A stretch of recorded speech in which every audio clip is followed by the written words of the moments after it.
주문을 외워 right now. 말해줄래 네 맘을 I don't even know. I don't even know.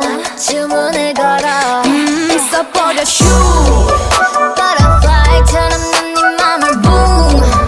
변한 건 싫어 see what I can do. 네 앞에 서서 내 마음을 who. So what you do. 터뜨려 가boom. 이제 말해봐 네 마음을 애매한 맘을 정리해봐 you. Resikonya penyebab konflik dunia yang terjadi adalah selain terjadinya masalah antar etnis agama, sikap pemerintah setempat juga menjadi pemicu terjadinya konflik tersebut. Lalu, mengapa suku dunia banyak mengungsi ke negara luar negeri? Dikarenakan memang terjadinya perilaku yang tidak baik dari pemerintah setempat yang membuat para suku Rohingya melarikan diri dari Myanmar. Tak lain karena perempuan itu mengutip dari Council on Foreign Relations menyatakan bahwa aksi diskriminatif ini ternyata juga menjadi perlakuan pemerintah oleh suku Rohingya yang menyebabkan suku tersebut mengungsi ke beberapa negara di Asia. Lalu mengapa alasan Rohingya memilih mengungsi ke Indonesia?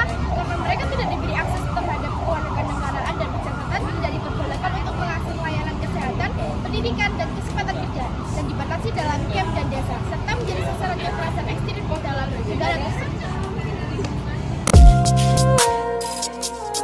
Perkenalkan, saya Jenitan, saya merupakan mahasiswa Darmata.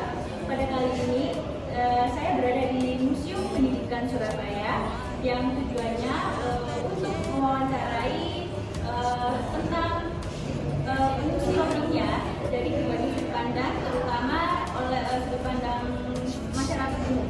Dan kali ini saya akan mewawancarai salah satu tugas dari Museum Pendidikan Surabaya. Di sini saya bersama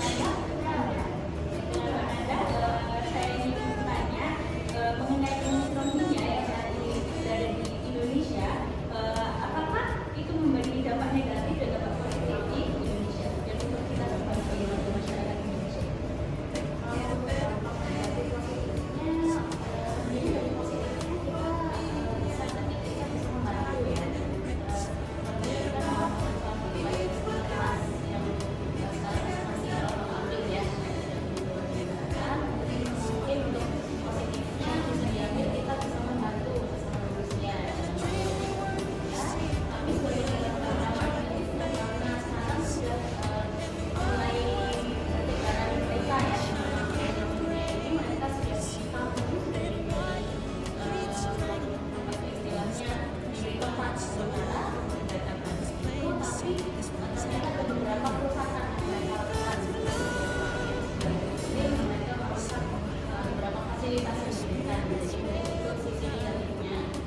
Jadi mungkin selama mereka tidak melakukan kerusakan itu masih bisa menjadi dampak positif untuk Indonesia. Setelah mereka melakukan penolakan dan juga menuntut lebih banyak dari yang sudah disebutkan, dari mereka menuntut kerusakan itu sekarang juga memberikan sisi negatif dari jadi menurut Mbak Nada, fungsi Rohingya berada di Indonesia mempunyai dampak positif dan negatifnya sendiri. Menurut Mbak Nada, lebih banyak positifnya apa negatifnya? Kalau awal-awal mungkin positif ya, kalau positif hanya keuntungan dalam artiannya dan positif ini memberikan kita sebagai besar menerima. Ya, mungkin kalau sekarang perkembangan berita itu mungkin lebih sampai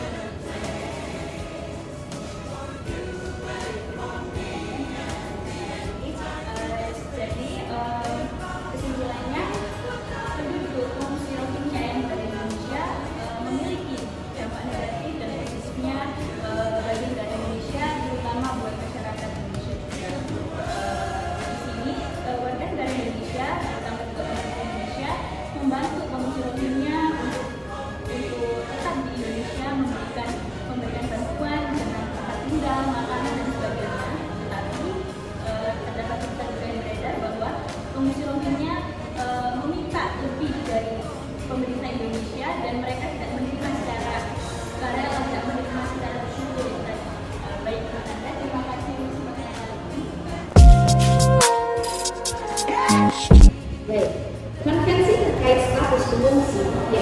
dikenal sebagai konvensi tahun 1951 adalah sebuah perjanjian multilateral yang mendefinisikan status fungsi dan menetapkan hak individual untuk memperoleh suaka dan tanggung jawab negara yang memberikan suaka.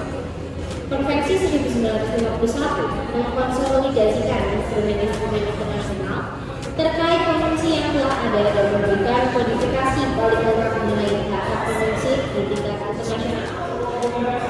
Prinsip inti konvensi tahun 1951 adalah non-refoulement yang menyatakan bahwa korupsi tidak boleh dikembalikan ke negara di mana mereka menghadapi ancaman serius terhadap kehidupan atau kebebasan mereka. Lalu, apakah Indonesia sudah meratifikasi konvensi 1951 ini?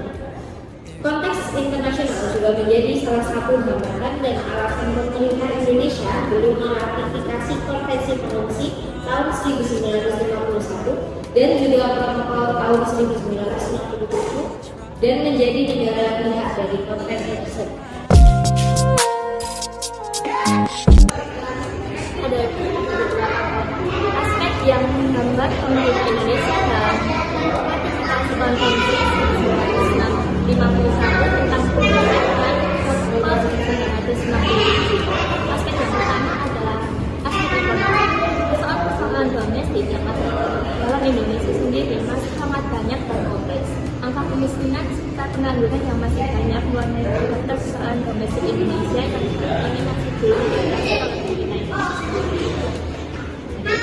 Hal tersebut sebagai pertimbangan Indonesia memilih belum ratifikasi konvensi pengungsi 1951 atau 1967. Hak pengungsi yang harus dipenuhi oleh negara tersebut adalah yang menjadi hambatan sendiri bagi Indonesia.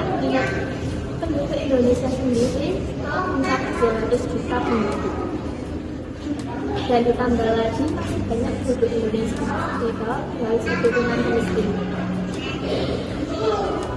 Tentu hal tersebut membuat pemerintah Indonesia berpikir kembali untuk meratifikasi konvensi pengungsi 1951 di protokol 1967. Dan aspek yang kedua adalah aspek keamanan. Sebuah negara menjamin keamanan di dalam negerinya sendiri adalah sebuah tanggung jawab yang harus dipenuhi oleh setiap penduduknya. Karena dengan terjaminnya keamanan suatu negara akan menciptakan sebuah kondisi yang nyaman dan tenang untuk menjalani aktivitas sebagai warga negara. Dengan hadirnya orang-orang yang mengungsi di Indonesia dari berbagai macam negara dan berbagai latar belakang yang berbeda-beda mendapatkan ancaman keamanan tersendiri bagi hadirnya pengungsi tersebut. Dan yang ketiga ada aspek konteks internasional. Konteks internasional adalah suatu hal di luar negeri atau di luar Indonesia, namun memiliki pengaruh terhadap Indonesia dalam hal ini adalah relevansinya dengan belum diratifikasinya konvensi 1951 dan protokol 1967 tentang pengungsi, karena juga menjadi suatu hambatan yang alasan pemerintah Indonesia belum meratifikasi konvensi 1951 dan protokol 1967 dan menjadi negara pihak dari konvensi tersebut. Dengan berkaca kepada negara-negara yang ada di Eropa, pada saat ini Eropa yang menjadi harapan pengungsi tersebut. Indonesia dapat melihat dari belajar dari Eropa tentang apa yang akan terjadi pada negaranya apabila Indonesia menjadi negara pihak, maka Indonesia akan menjadi magnet yang kuat untuk pengungsi datang kepada negara Indonesia. Pemerintah Indonesia tentunya ingin bisa ikut serta dalam menangani permasalahan pengungsi ini. Namun bukan berarti pemerintah Indonesia harus meratifikasi konvensi pengungsi 1951 dan protokol 1967 dan menjadi negara kita. Karena pemerintah Indonesia memiliki alasan-alasan yang tepat dalam menyikapi permasalahan pengungsi tersebut, sehingga memilih untuk belum meratifikasi konvensi pengungsi 1951 dan protokol 1967 tentang pengungsi. Dari banyaknya pertimbangan serta permasalahan yang ada, maka pemerintah Indonesia menggenggam konvensi 1941 dan protokol 1967 tentang pengungsi sudah tidak lagi relevan pada saat ini. Dengan berbagai alasan yang telah dijelaskan, berpendapat kelompok kami itu tidak wajib karena menurut kelompok kami Indonesia bukan merupakan negara pihak pada Konvensi 1951 dan protokol pada tahun 1967. Namun, Indonesia telah berpegang teguh pada penerapan prinsip-prinsip utama konvensi tersebut, yaitu non-refoulement, non-penalty, dan non-diskriminasi.